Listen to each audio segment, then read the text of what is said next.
No vídeo de hoje, nós vamos conversar um pouquinho sobre o grupo dos essênios. O nome essênio deriva do hebraico essenion, isso é, puros ou piedosos. Em outras palavras, eles recusavam o judaísmo oficial e o sacerdote do templo e consideravam-se os verdadeiros puros, o resto puro da raça de Israel. Por outro lado, a palavra hebraica essenion também pode significar fazer, colocar em prática o sagrado, colocar em prática a religião. Os essênios são citados tanto na literatura judaica quanto na cristã. Na historiografia judaica, eles são citados pelo historiador judeu Flávio Joséfo no livro 2 das chamadas Guerras Judaicas. Nas crônicas cristãs, os essênios são citados por Hipólito de Roma, Eusébio de Cesareia na história eclesiástica e etc. Mas a história dos essênios pode ser melhor compreendida no chamado Documento de Damasco, descoberto no início do século XIX, já que ele contém ali algumas questões que são um suporte para um melhor entendimento a respeito da origem dos essênios.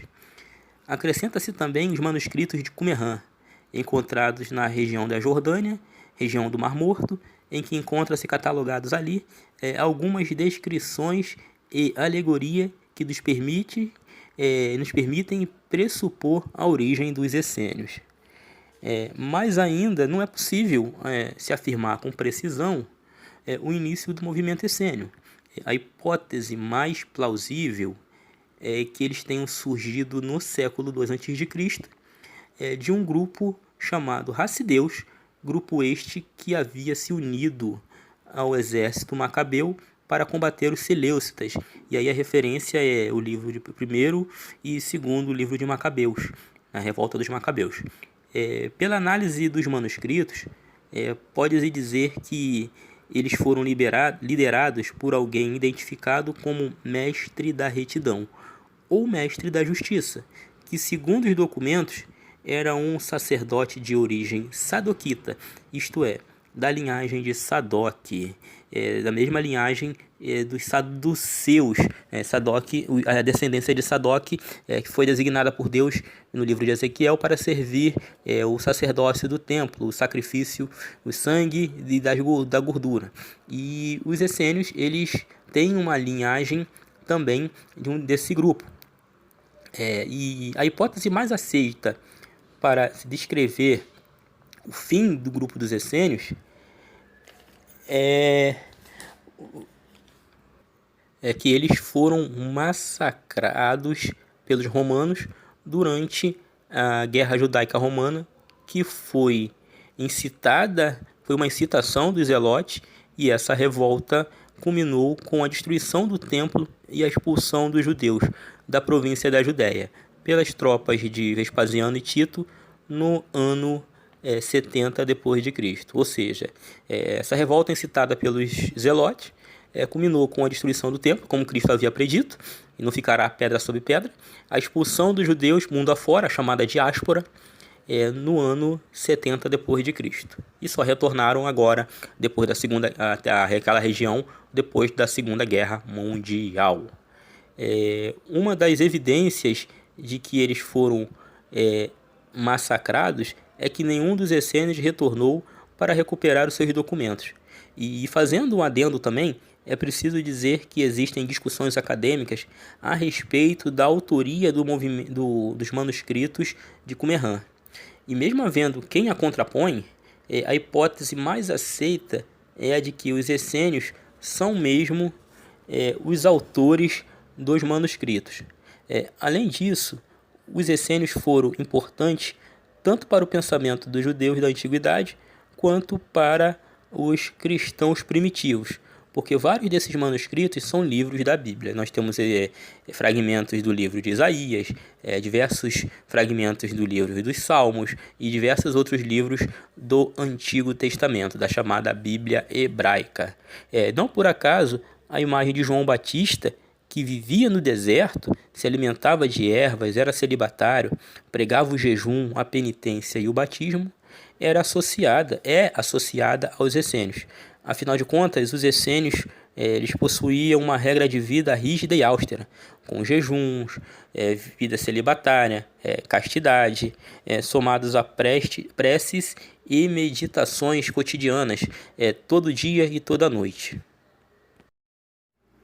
Fazendo só um adendo sobre os documentos de Damasco citados anteriormente, esses documentos são um manifesto histórico e doutrinal e normativo de uma comunidade judia dissidente que já se sabe que se trata-se dos essênios, cujas cópias dos manuscritos parcialmente conservadas foram encontrados em 1896 no lugar que hoje é chamado de Sinagoga Ben Ezra, no Cairo, no Egito. E aí outras cópias foram aí espalhadas, né, décadas depois, encontradas também em Qumran, em algumas cavernas, né, em 7 fragmentos, 5 fragmentos, depois 6 fragmentos, etc. Esse documento chegou a ser denominado como documento sadoquita, que por se tratar de algumas partes que se fala da descendência dos levitas, né, dos sacerdotes da dinastia de Sadoc, como foi citado num outro vídeo, né, como os levitas, né, a casta sacerdotal de descendente de Sadoc, foram adorar o templo com a visão que Deus deu ao profeta Ezequiel da visão do templo durante o exílio, né? O templo que iria ser reconstruído durante o exílio na Babilônia. Isso tem em Ezequiel 44:15. Então, foi dado o nome de documento sadoquita por conta disso. Foi dado o nome dos documentos de Damasco como documento sadoquita por causa dessa parte em que se menciona, né, a hierarquia sacerdotal de Sadoc. E esse documento de Damasco ele pode ser dividido em uma introdução histórica, em algumas sessões de exortação do estatuto da própria comunidade, e fala de moral, de advertência dirigida aos membros da facção, né, ou da seita, ou do grupo, e aí as punições a quem infringir as determinadas leis. E aí tem os juramentos e votos para quem quiser entrar na comunidade, as regras diversas, normas e comportamentos da Assembleia, né, dos membros do grupo, e aí o Código Penal que inclui castigos por infração das normas e leis. Então, basicamente, esse documento ele vai tratar de mencionar, né, os essênios. E é praticamente toda a norma de vida essênica. Por isso que a gente tem, os historiadores, eles, quando vão estudar sobre esse grupo, eles costumam mencionar o documento de Damasco junto, né? Como também o documento, e também como o documento de Qumran, que na verdade alguns chegam a dizer que o documento de Damasco é uma extensão de Qumran, dos manuscritos do Mar Morto, né? Mas chegam a chamar de Qumran II por conta de alguns fragmentos que foram encontrados lá. Mas ainda não há um consenso acadêmico. Na verdade, por exemplo, há fragmentos que, como a regra da comunidade, né, que é o que trata de toda a regra, de todo o código moral e ético da seita de Qumran, que eles são considerados, inclusive, anteriores ao documento de Damasco. Então, assim, as escolas, né, os arqueólogos, o meio acadêmico, eles têm até hesitado de pronunciar algum julgamento final sobre esse assunto. Haja vista ser bem provável que essa própria obra, né, esse próprio fragmento da regra da comunidade, que ele seja parte dos documentos de Damasco e, consequentemente, dos manuscritos de Qumran.